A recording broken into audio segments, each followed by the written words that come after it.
Olá, eu sou a Verusca. E eu sou a Joana. Bem-vindas e bem-vindos ao podcast Jornada da Liderança à Luz do Propósito, que nasceu do sincero desejo de colocar luz às jornadas que foram guiadas por um propósito claro.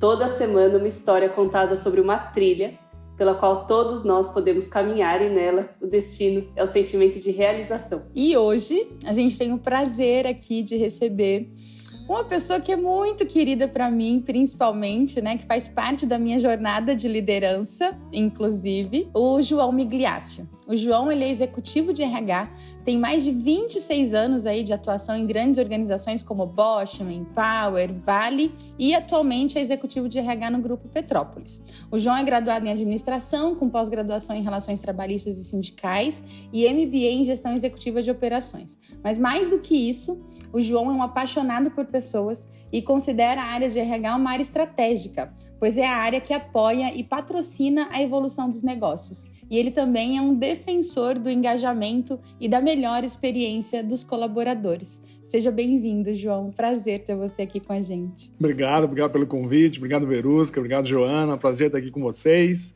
Falar um pouquinho de mim, falar um pouquinho de carreira, falar um pouquinho de gente, de pessoas. Apaixonado realmente por isso. Acho que é o que conecta e nos move aqui no dia a dia para cuidar e ajudar os líderes a serem melhores líderes, as pessoas melhores atendidas e os negócios com os melhores resultados. Perfeito, que bom, que bom. Eu acho que as pessoas vão adorar esse episódio, porque com certeza vão rir também. É impossível conversar com o João e não dar risada, então se preparem. Bom, João, a primeira pergunta que a gente gosta de fazer aqui no podcast, e que você pode tomar o tempo que você quiser, né, com riqueza de detalhes, inclusive, a gente pede para que os nossos convidados nos levem para um momento, né? Então você também, a gente vai pedir para você nos levar para um momento em que você disse sim para a sua jornada de liderança. O que estava acontecendo nesse momento? O que você estava enxergando que ninguém estava enxergando? O que você estava sentindo? Conta pra gente. Muito bem, eu lembro dessa data, né? Eu tinha mais ou menos uns 25, 26 anos, por aí, quando eu passei a ser líder. E esse momento foi interessante porque trabalhava numa área, né, era um departamento pessoal na época, enfim, e atuava junto com várias outras pessoas, né? E eu comecei a perceber uma oportunidade de fazer diferente aquela atividade que era feita no cotidiano lá daquela área especificamente. Então, por exemplo, o processo de admissão que nós tínhamos lá na época, ele durava muito tempo atrás, enfim, com muitos papéis, hoje é muito tecnológico, né? Mas antigamente muito papel, tal, durava quase 15 dias para fazer um processo de admissão no sistema, né? A gente contratava muitas pessoas, era um volume muito alto de gente contratada, enfim. E eu comecei a olhar para aquilo e falei assim, acho que dá para melhorar isso aqui. Aí fui melhorando e caiu para 3 dias, né? Então o pessoal, poxa, melhorou o processo de admissão. Aí eu fui fazer a integração. Quando eu fui fazer a integração com a galera, com o pessoal, né? Tinha muita gente lá. Eu lembro como se fosse hoje, né? Cheguei com aquele carrinho cheio de FRE, que são as fichas de registros, né? Cheio de foto naquele grampinho, né? No clipezinho. E a foto tinha que ser colada, porque o camarada tinha que saber se a foto era dele mesmo, lá no documento, para colar depois. Aí o carrinho caiu no chão. Quando o carrinho caiu no chão, o que aconteceu? Os FREs e as fotos saíram, ficaram perdidos. Eu tive que achar depois, quase 400 pessoas. Quem que era a foto, quem que era a pessoa. E aí eu trazia leveza para o processo, né, para o dia a dia, fazendo integração para o pessoal. Por exemplo, tinha que falar de integração, e nesse momento de integração tinha um fato que a gente falava lá para o pessoal, que era o auxílio funeral, né, que é muito difícil de falar. Pô, auxílio funeral, pô, acabei de chegar na empresa, vou falar de auxílio funeral. O que eu fazia, né? Eu falava, galera, agora é o seguinte, né? Benefícios. Aí eu apresentava lá benefícios. Quando eu começava a falar de benefícios, tinha auxílio funeral, eu falava assim, olha, você que está na praia nadando de sunga lá bacana e de repente viu que não dá mais pé, vai morrer afogado, fique tranquilo. Vá na boa, não deixe ninguém com problema, com dívidas, porque agora você tem o auxílio funeral. Então isso aí ajudava, pelo menos, a trazer um pouco mais de leveza no dia a dia. E aí perceberam que eu tinha aí uma condição de talvez administrar um pouco mais do meu tempo, o meu dia, e me colocaram para administrar ou recursos humanos. E aí foi difícil, né? Porque eu saí daquela salinha com todo mundo, almoçava com todo mundo, né? E quando você vira líder, você fica tão sozinho, ninguém almoça com você, ninguém quer falar com você, então você fica tão isolado, né? E ali eu falei, nossa, é isso mesmo? Será que é isso mesmo? E aí eu percebi realmente que que a grande virada realmente da liderança que eu coloquei para mim como premissa foi a inversão da pirâmide. Eu acho que é ali que foi que me ajudou, porque eu tinha para mim, né, que todo mundo trabalha para alguém. Então, quando você pega a hierarquia, aquela pirâmide lá no bico, na ponta, as pessoas trabalham, faz com que realmente as coisas aconteçam para que o líder tenha o resultado atingido. E quando eu percebi que eu tinha uma servidão muito bacana pelo trabalho e me colocaram como líder, eu falei, poxa, o que eu vou fazer agora? Não vejo, não tangibilizo mais o que eu faço, né? Estou com falta de tangibilizar. Virei, inverti a pirâmide e comecei a apoiar muito mais os colaboradores para desenvolver, para fazer a coisa acontecer. E aí foi quando eu me dei conta de quanto é grandioso realmente ser líder e quanto é gostoso ajudar as pessoas.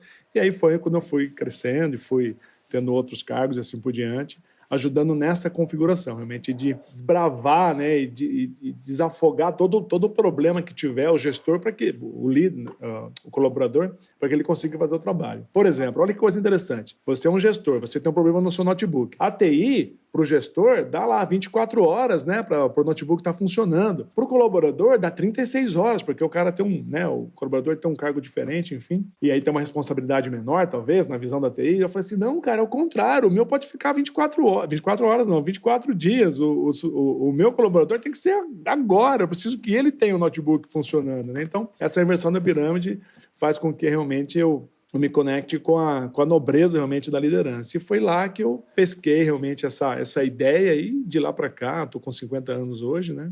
Faço esse ano 50 anos. Então faz 25 anos que eu estou nessa cadeira aí de gestão, de liderança, de RH, e eu gosto muito dela. Acho muito legal, muito gostosa, muito prazerosa. Jô, várias bolas levantadas para você, vai. Eu ia falar isso, sim. Vamos começar a listar o que a gente vai sublinhar. João, a gente costuma dizer aqui, né, que a gente sublinha coisas importantes que os nossos ouvintes, né, quem está nos acompanhando aqui, pode decodificar como sinais desse propósito, claro. A luz que começa a iluminar a gente. E aí, do que você já compartilhou com a gente, a primeira coisa que me chama a atenção é a sua condição de trazer leveza para o ambiente, né? Acho que essa é uma das coisas que eu queria começar sublinhando. É evidente que eu quero falar da pirâmide e dessa nobreza da liderança que você mencionou. Mas eu tenho, para mim, a hipótese de que sem essa leveza e essa conexão que você tinha com o que as pessoas estavam sentindo, a inversão da pirâmide talvez não fosse possível. Então, você poderia contar um pouco mais o que você sentia e que te dava um impulso para trazer a leveza? Você pode me dizer, talvez, que essa seja a sua característica, mas de fato tem um sentimento quando você entra em contato com como as pessoas vão se relacionar, de repente, com esse auxílio funerário ou o clima, coisas que você está vendo e sentindo no ar. O que isso despertava em você e por que a leveza era o caminho que você escolhia para se relacionar e levar a mensagem que você precisava levar para as pessoas? Eu percebo assim, tem uma condição de vida, né? Eu tive com 6 anos de idade uma descoberta, na verdade com 3 anos de idade uma descoberta, né? Um problema no coração, e com 6 anos eu fiz uma cirurgia chamada tetralogia de Fallot, que é o famoso sopro. São os principais problemas que podem ter o coração, eu tinha os 4, né? Então eu tive que ficar sem o coração por algumas horas. Fizeram todo o enxerto lá, né, enfim, no coração, e aí eu voltei, então tive uma nova oportunidade de vida. Quando eu fiz 6 anos de idade, no dia 24 de agosto, eu faço 18 anos, eu faço aniversário 18 de agosto, então em 18 de agosto eu fiz 6 anos, no dia 24 de agosto eu operei. Então tem uma nova data de aniversário, que é 24 de agosto. Então essa paixão pela vida, como você falou, que é a essência, ela realmente contribui, né? E não é a questão de ser extrovertido ou introvertido, não é isso, né? Acho que também o introvertido ele tem toda a sua competência, a sua condição, tem até livros que apoiam, né? O Poder dos Quietos ajuda muito a pessoa até a se desenvolver um pouco mais com isso. Mas quem já é extrovertido e tem essa chance de viver de novo, ajuda um pouco mais a você ter o tesão pela vida, né? Olhando para isso e identificando que eu tenho condição de trazer um ambiente mais leve para que as pessoas se conectem melhor, porque o próprio ambiente, a própria situação do trabalho, ela já é mais difícil, ela já é mais pesada. Então, pode ser que as pessoas estejam naquela carreira não por escolha, pode ser que estejam por necessidade, por várias variáveis. Então, o que eu consiga fazer mais leve para fazer com que as pessoas percebam que existe uma oportunidade de fazer sim um trabalho, surfar aquela onda daquele dia e fazer uma entrega bacana no final do dia, eu acho que isso que é interessante. Porque a vida ela é um sopro, ela passa muito rápido. Então, se eu não tiver uma condição que eu possa viver bem, não adianta, né? Se eu não tiver paixão por uma vida que eu sou capaz de viver, não adianta. Se eu perceber que eu estou vivendo uma vida menor do que aquela que eu sou capaz de viver, eu não vou ter paixão naquela vida. Não vou ter paixão naquela entrega. Então eu preciso trazer no mínimo isso. E quando você traz uma conexão com as pessoas e traz conversas mais difíceis de assuntos mais complicados, e você já traz, e você tem uma leveza dentro de um ambiente, por mais que aquele assunto seja pesado, a pessoa vai entender que você está discutindo, sim, um processo e não um CPF, porque se você estiver discutindo alguma coisa, você ainda tem um casamento funcionando, né? Não chegou no litígio ainda, que é uma demissão, que é um processo de encerramento de contrato, você está discutindo uma relação, um trabalho, e a pessoa conecta com você numa leveza que ele fica mais incomodado de não ter entregado o processo por uma incompetência ou um problema que ele realmente não conseguiu fazer, do que exatamente uma situação que eu estou cobrando com mais pesado, mais exacerbado, que vai fazer com que ele perceba que, poxa, eu não vou fazer porque eu não sei fazer, eu não vou fazer porque eu não tenho afinidade com você, porque você não é um líder carismático, porque você não é um líder realmente que se conecta comigo, que não tem uma empatia genuína. Então, essa desconexão automaticamente faz o ambiente ficar mais pesado. Então, eu vi num ambiente mais leve uma oportunidade de trazer mais resultados, né? Tem vários artigos, né? Felicidade que dá lucro e assim por diante, que faz com que as pessoas se conectem muito mais. Então, a paixão pelas coisas é muito maior que o engajamento. Eu acho que isso faz com que a gente consiga fazer as coisas acontecer. Porque o mais difícil é você achar aquele colaborador que rema com o cabo de vassoura, né? Porque não leva nem o peso dele. Então, como é que você vai achar essa pessoa, né? Então, assim, é muito importante que você tenha todo mundo conectado para um propósito. E essa leveza no dia a dia é o que faz com que eu acredite realmente que as coisas aconteçam. Tem conversa difícil?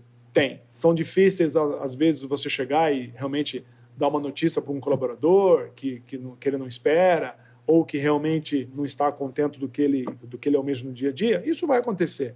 Só que se você tiver uma conversa mais constante e você conhecer as pessoas, eu acho que isso ajuda.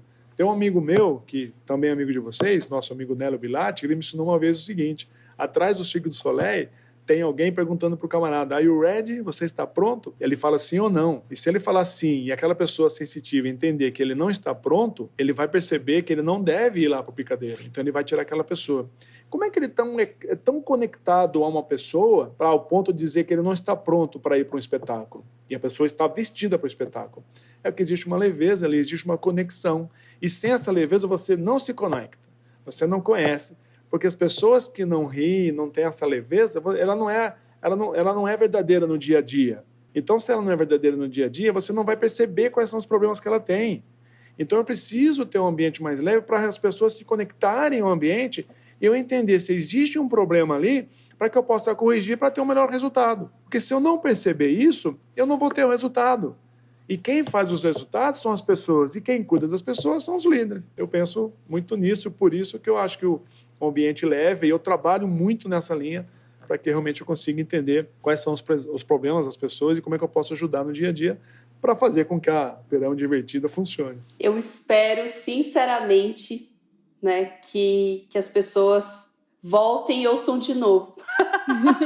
Porque, gente, é o que eu vou fazer. Porque, assim, você descreve, João, uma liderança sistêmica. Você parte do sentimento, você parte da relação para chegar à estratégia. Isso é fantástico. Por que é fantástico? Você traz como base da inspiração e da relação a vida, a sensação de vida, que começou ali com a sua gratidão por esse 2º aniversário, esse lembrete constante que você teve e que você traz também para o ambiente de contato com a vida, né? E a liderança em contato com a vida é uma liderança que naturalmente flui melhor nas relações, porque está em contato com as sensações que são naturais da vida, e qualquer coisa que não seja natural da vida precisa sair da frente, né, para que os resultados possam acontecer. Mas o que eu fico pensando, João, é que você é uma peça rara, né? Ele é uma peça rara. Assim, claro, né? Todos nós podemos ter contato com a vida, mas é tão fácil se esquecer. Como que foi na tua trajetória, João, começar a influenciar outras lideranças ou a cultura organizacional com esse contato com a vida, com esse clima leve, com esse outro lugar de enxergar as condições para para atingirmos um resultado, porque por vezes a organização vira um apontar de dedos e um eterno resolver de problemas com sensação de problema e não com sensação de relacionamento e conexão e contato com a vida, né? Então, como é que foi isso? Sempre foi assim? Você sempre conseguiu chegar espalhando essa alegria? Como é que aconteceu? Quando você tem uma percepção, não é...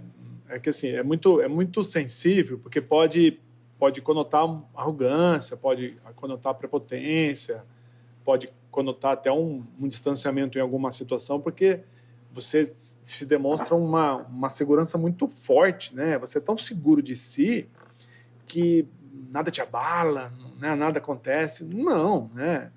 As pessoas são muito parecidas. O que muda de uma pessoa para outra é a intensidade de cada sentimento. Medo, todo mundo tem.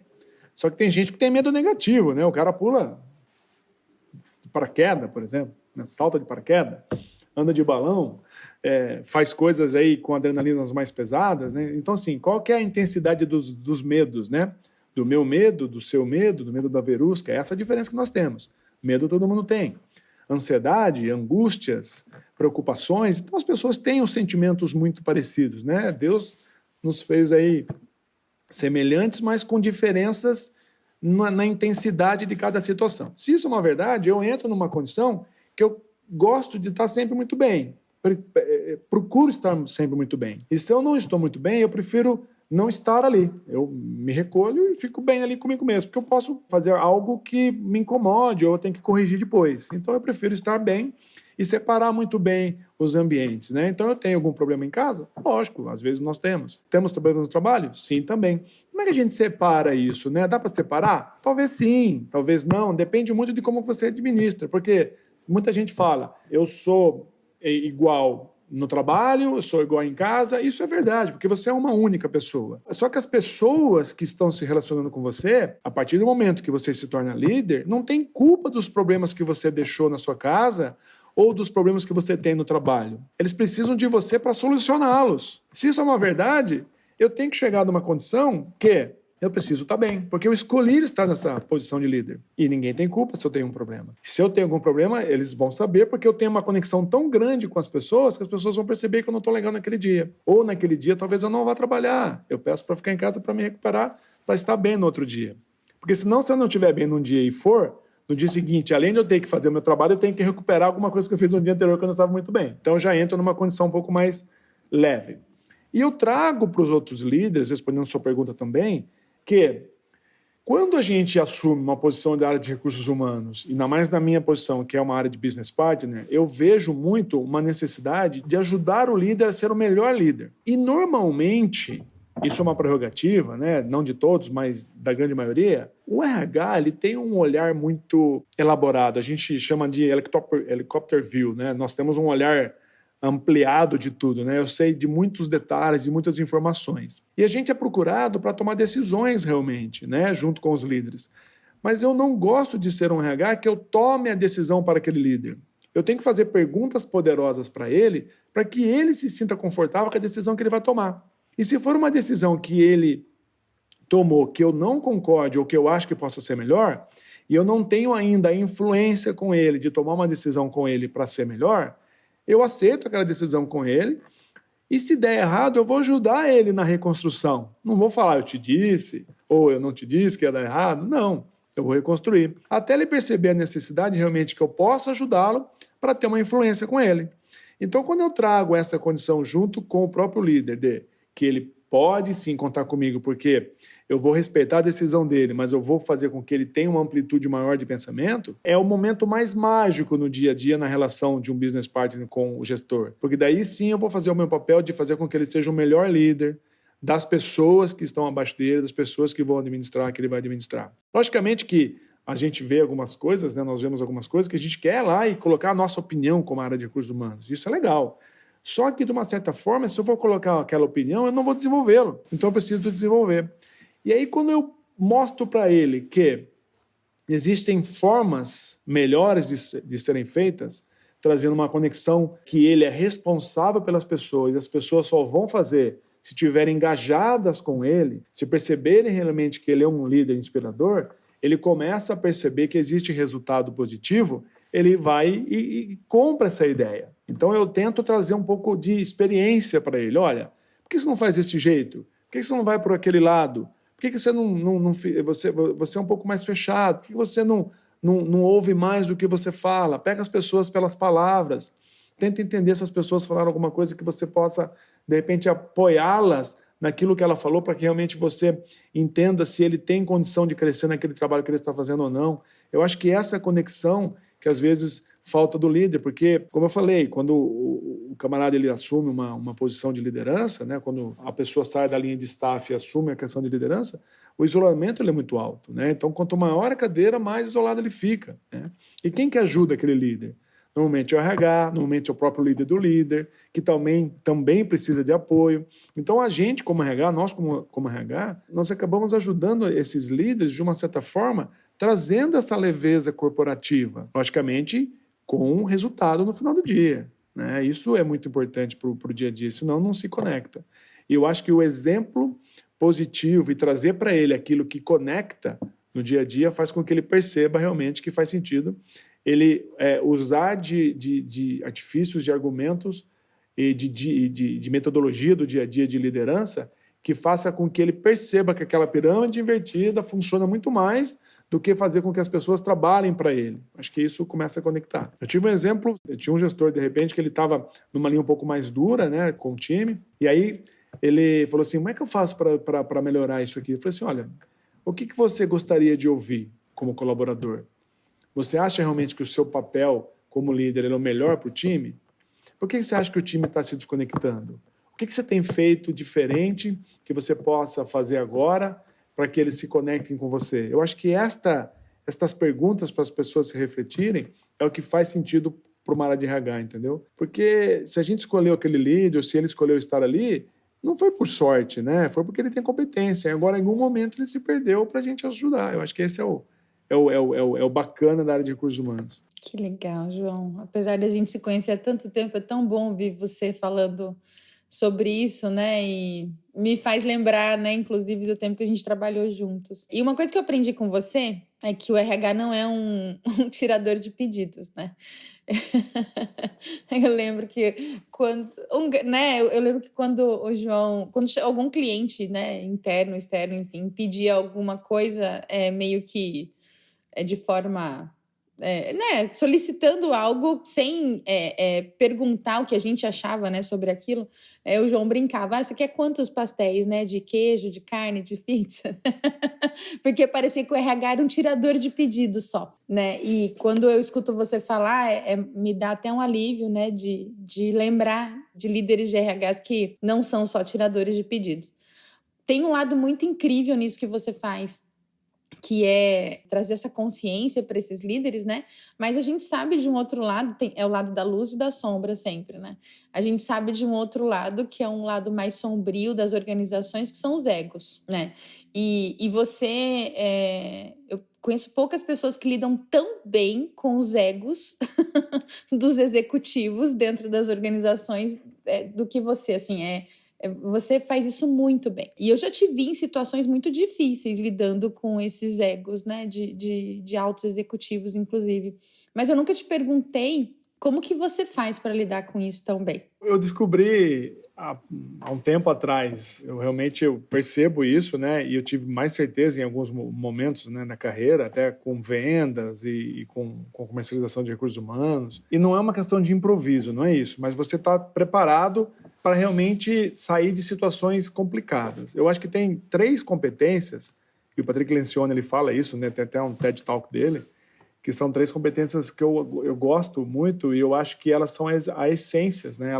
Se você tiver um pouco de cada uma destas competências, você consegue fazer fluir melhor isso que você acabou de falar. Inteligência, energia e humildade. São 3 elementos que eu acho que ajuda muito. E ele fala no TED Talk dele, né, que quando você tem somente inteligência e humildade, você pode ser um preguiçoso, né, no dia a dia, né? Então você tem inteligência e humildade, falta energia. Se você tem energia e humildade, você pode ser um baixa performance motivado, porque está faltando a inteligência ali. Se você tem a inteligência e a energia, você pode ser um político habilidoso. Né? Não falta humildade ali, você pode atropelar as pessoas, assim. Agora, se você tem inteligência, humildade e energia, você vai ser uma pessoa melhor, porque você realmente vai entender o que está acontecendo com a inteligência e vai realmente responder de acordo com a expectativa da outra pessoa. Você tem uma energia que vai fazer com que você mantenha realmente um ritmo do início ao fim de um dia que faz com que a coisa aconteça, essa energia é importante, e você tem uma humildade para entender realmente que aquela pessoa naquela condição, ou você consiga falar e permear em qualquer nível. Você pode falar com uma pessoa, com um operador que tem a sua responsabilidade, o seu ganho e a sua importância num processo, como um presidente, né? Voltando naquela condição do ser humano. Qual é a diferença? Né? A diferença é que os medos existem, pode ser uma pessoa mais letrada do que a outra, isso vai acontecer, mas você está numa condição de apoiá-los, né? Então, você tem que saber permear nestes níveis, né? Então, eu saio de uma reunião de um executivo e vou ter que traduzir uma comunicação para um operador, ou eu pego uma necessidade de um operador e trago esta necessidade para o executivo. Então, permeando nestas escalas, tendo energia, humildade e inteligência, eu acho que ajuda você a conseguir sair de situações mais complexas, mais difíceis, e olhando sempre para aquela coisa do meio copo cheio. Então, assim, eu não pego o lixo do outro. Isso não pego, né? E isso, para mim, é uma premissa muito forte. Por quê?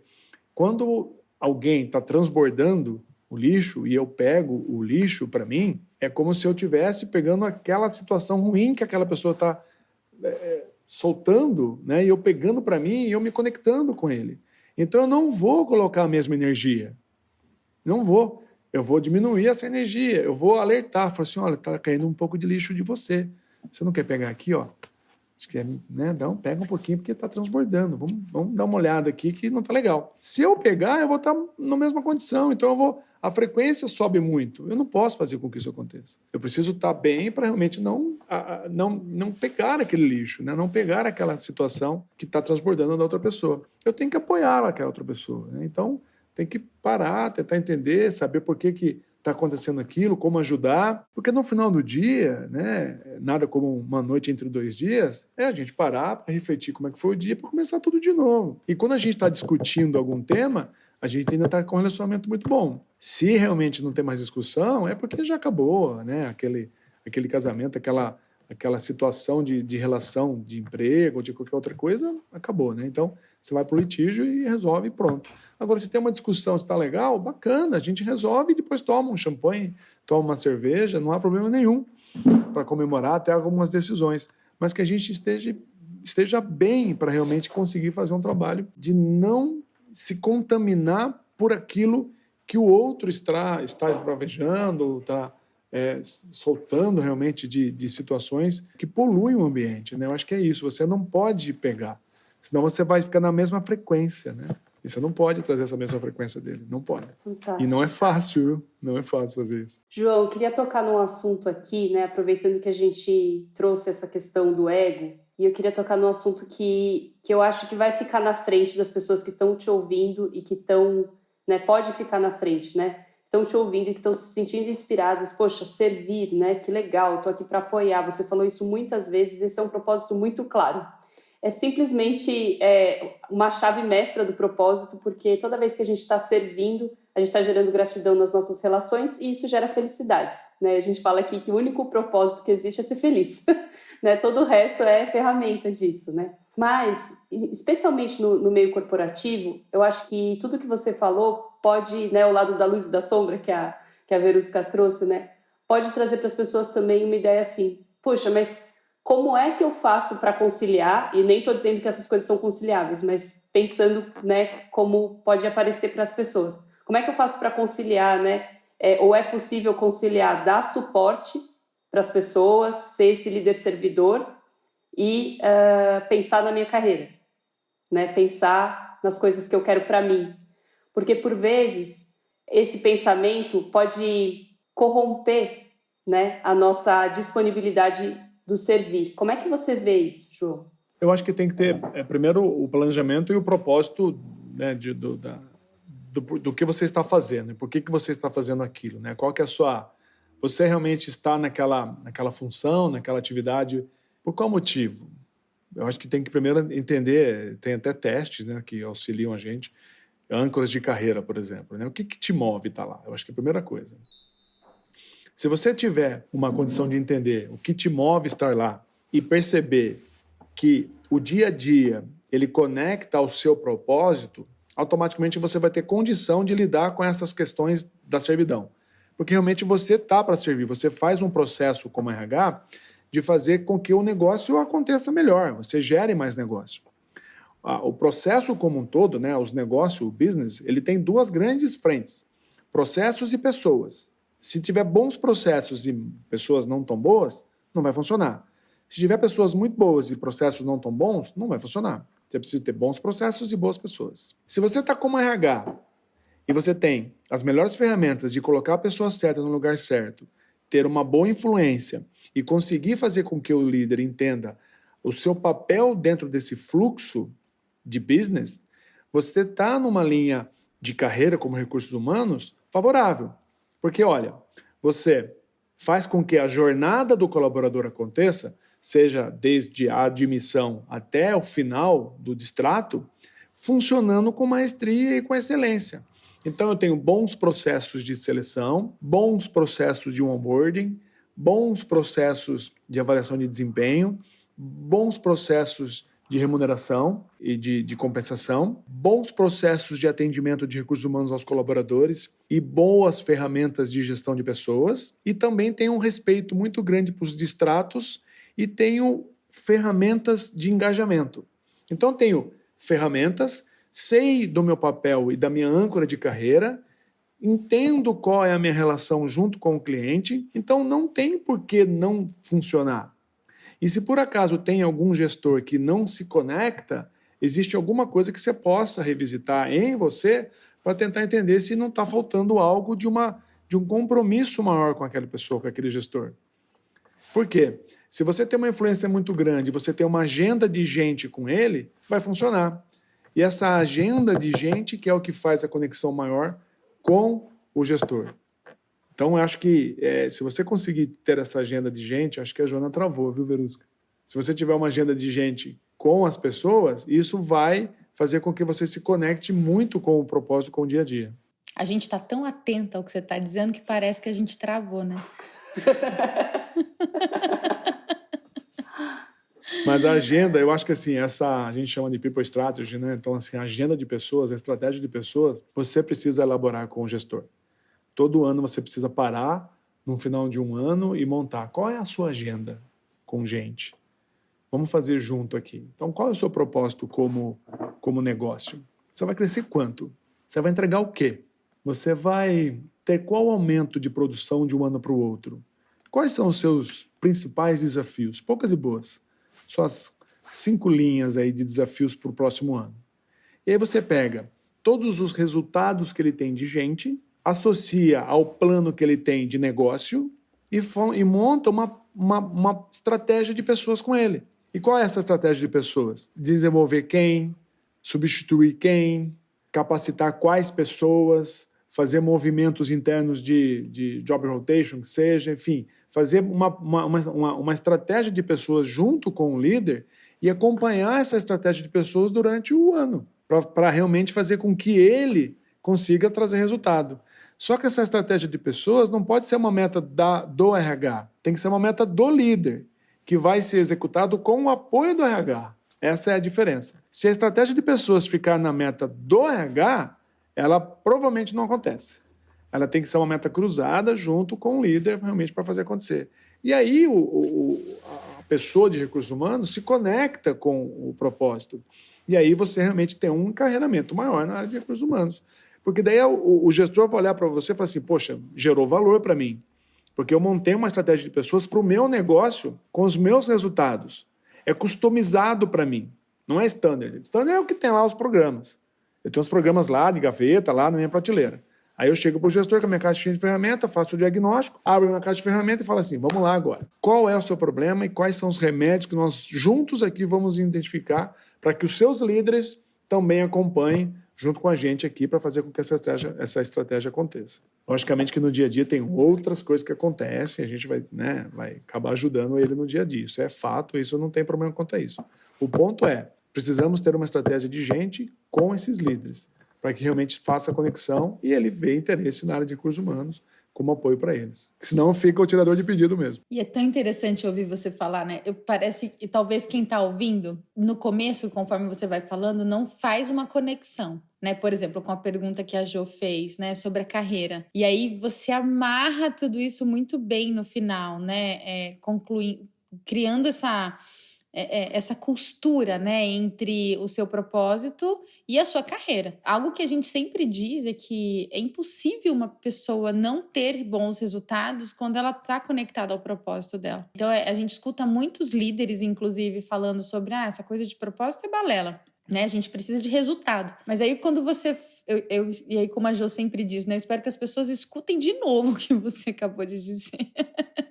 Para entender essa costura que existe entre a estratégia, que na verdade o propósito é a estratégia. Né? No final das contas, o propósito é a estratégia e a carreira é resultado desse propósito, claro.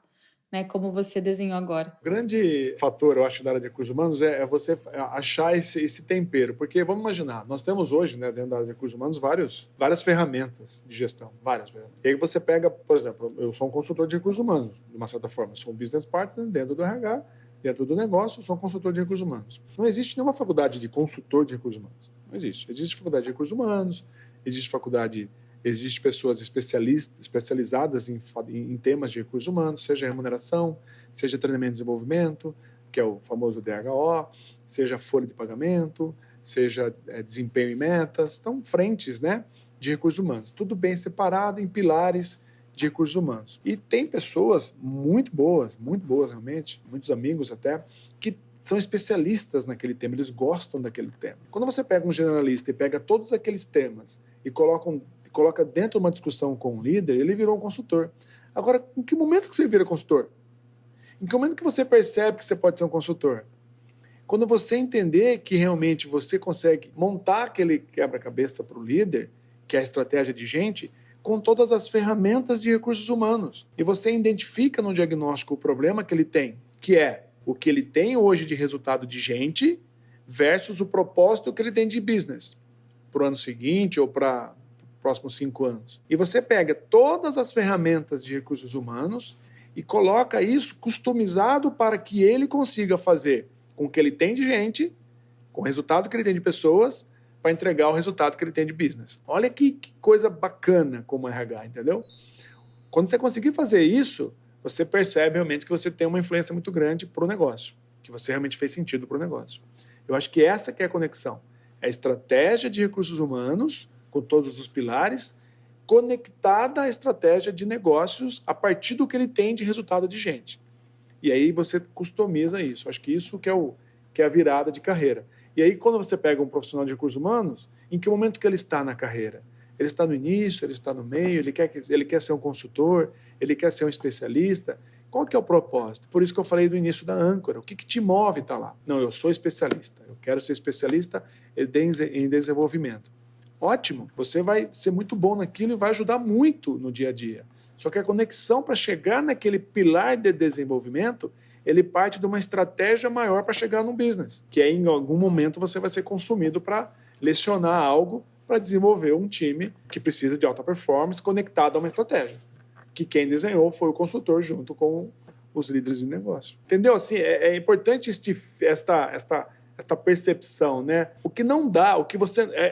aí volto naquilo, né? Se não me engano, foi Mandela até que... Você não vai encontrar paixão se você se sujeita, né, a viver uma vida inferior àquela que você é capaz de viver. Se você estiver ali, vivendo aquela condição, você não vai encontrar paixão. Então você não vai se destacar, não vai se desenvolver e não vai perceber o quanto que você pode crescer naquela ocupação que você está naquele momento, entendeu? Começa por aí. Se conecte, senão não adianta. Uau, que fantástico. A gente vai ter que fazer uma segunda edição de Descobrindo o Propósito no RH, porque essa é a chave principal. Você deixou muito claro aqui, né, o servir, né, como esse ponto de partida, mas realmente tem alguns ingredientes aí que vão clarear essas âncoras. E imagino que, né, a partir daí as coisas possam se conectar até de forma mais ampla, não só, né, do RH como um business partner para as estratégias de negócio, mas de todo o corpo de pessoas com o negócio ou, em outras palavras, um alinhamento de propósito organizacional. Fantástico. João, desde o início da nossa entrevista aqui, eu já estou ansiosa para a última pergunta, porque você tocou muito o meu coração, trazendo essa paixão pela vida, esse contato com a vida, que tem guiado muito a tua atuação, assim. Eu acho que até a maneira leve como você explica, né, todo esse processo aqui e traz o RH, assim, de uma maneira, né, se não tinha pós-graduação em Business Partner de RH, acabou de ser concebido aqui. Eu pensei a mesma coisa. João, já falei que a gente precisa montar um negócio, já falei. Olha, esses dois juntos vai dar samba, hein, gente? Mas eu estava já ansiosa por essa pergunta, porque eu fiquei pensando, nossa, o que será que o João visualiza do futuro do RH se o futuro do RH tivesse a vida no centro, né? O que vem na sua mente, João, se essa tua visão de leveza e de contato com a vida fosse expandida para todos os RHs e empresas? Que mundo a gente teria? Eu acho que tem algumas situações, né? Não parece romântico, né? Parece bem romântico isso tudo, né? Não é uma questão daquele RH romântico, não é isso que eu quero dizer, né? E pode ser também, não é problema se for. Mas nós estamos hoje vivendo uma situação, e é bem interessante isso, nós estamos nos encontrando, as gerações existentes. Eu sou de uma geração, tem pessoas mais velhas do que eu ainda ativa. Nós temos uma longevidade, né? As pessoas estão vivendo mais. Se as pessoas vivem mais, nós temos aí situações do próprio INSS, né, com um tempo maior para se aposentar, enfim. Então, as pessoas vivendo mais, pessoas entrando no mercado de trabalho. Então, você tem 4, 5 gerações se encontrando, ok? Isso está acontecendo. Então, eu tenho uma geração encontrando com outra geração, e assim por diante. O futuro do RH é fazer com que essas gerações que vão se encontrar consigam ter uma harmonização para fazer com que a gente consiga dar o resultado no final do dia.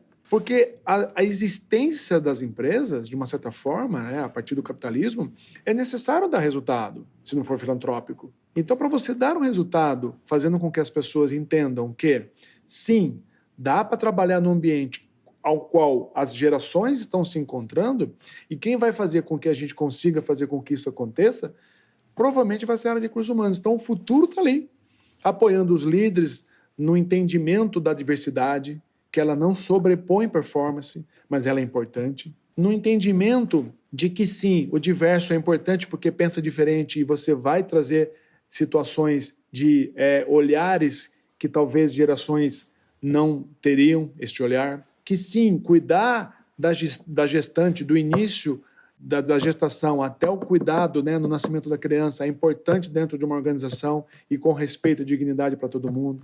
Que a equidade de gêneros é importante. Que realmente a tecnologia vai vir e tem gente que não tem essa condição de ter uma tecnologia muito aguçada, né, no analfabetismo digital, e a gente vai ter que ter ferramentas friendly, amigáveis, para as pessoas realmente se conectarem, para fazer uma admissão num sistema digital, por exemplo. Eu vou fazer uma admissão no sistema digital se eu tenho uma pessoa que vai ter que entrar na minha empresa e ela tem alguma condição que dificulta ela entrar, eu tenho que ter uma amigabilidade no processo, porque eu tenho que respeitar aquela condição que está ali. Aí é diversidade pura e plena, entendeu? Então, assim, o RH ele vai ter que olhar para essas gerações todas que vão se encontrar e no final do dia vão ter que trazer resultado, fazendo sim com que os negócios e as pessoas e os líderes entendam o papel de cada um, que gestão de pessoas não é com a área de recursos humanos, e sim com os líderes, e o nosso papel é viabilizar essa condição de ter os melhores líderes e as pessoas certas nos lugares certos, encontrando todas essas gerações aí, esta mão de obra farda que a gente vai ter no dia a dia para entregar os resultados. Eu acho que esse que é o tempero no final do dia, que o RH tem de propósito e de desafio para os próximos anos. Eu acho que essa seria a mais nobre causa é fazer com que a gente consiga ainda manter a dignidade do trabalho, fazendo com que as pessoas percebam que no final do dia sim tem um resultado positivo, com meritocracia, com propósito, com paixão e com uma conexão daquilo que a pessoa tenha interesse e goste e não trabalhe, né, por uma condição que ele não tem conexão ao dia a dia, né? Porque se ele gostar realmente do que ele faz, aí não é mais trabalho, aí é diversão realmente, e aí as coisas acontecem muito mais fácil e muito mais fluida. Fantástico. Esse episódio, ele pode parecer que é sobre RH, mas ele dá uma chacoalhada na nossa visão de empreendedorismo, na nossa visão de construção de negócios, né? Na nossa relação com o trabalho. Nossa, eu queria te agradecer muito, João. A gente, enfim, eu tive o privilégio de entrar aqui nessa relação que já tem tanto carinho, tanto tempo, e realmente tem razão, Verusca, de tudo isso. Muito, muito obrigada por essa aula. Muito obrigada. Foi uma aula mesmo, João. Nossa, tô encantada de verdade de poder te ouvir. Faz tempo que a gente não conversa assim por um bom tempo, né? Faz bastante tempo. Sou muito grata por ter você na minha vida há tanto tempo, né? E você com certeza é uma inspiração para mim até hoje. Muito obrigada. Obrigado, eu que agradeço. Acho que, né, espero ter atendido a expectativa de vocês. Falo realmente daquilo que eu gosto, né? Gente, pessoas, RH, propósito. Gosto muito, muito, muito do que eu faço. Acho que realmente contribuo. Eu sou muito feliz realmente, né, com o que eu construí, até onde eu cheguei e com todas as pessoas que eu pude ajudar até hoje aqui, sejam eles gestores, negócios e pessoas, né, que passaram aí, né, pela minha gestão e pela minha possibilidade de apoiar. Muito bom. Muito obrigado aí por me permitir, né, falar um pouquinho de mim. Muito bom. Obrigado. E se você se apaixonou por esse tema, gente, que o João trouxe aqui com tanto carinho, se você ficou inspirado, se esse tema mexeu com você, se ele fez rever, né, as âncoras que estão fazendo você navegar por esse mar de realização, fica com a gente, porque todo domingo às 21 horas a gente traz uma história cuja trilha tem o destino da realização. Muito obrigada e até lá!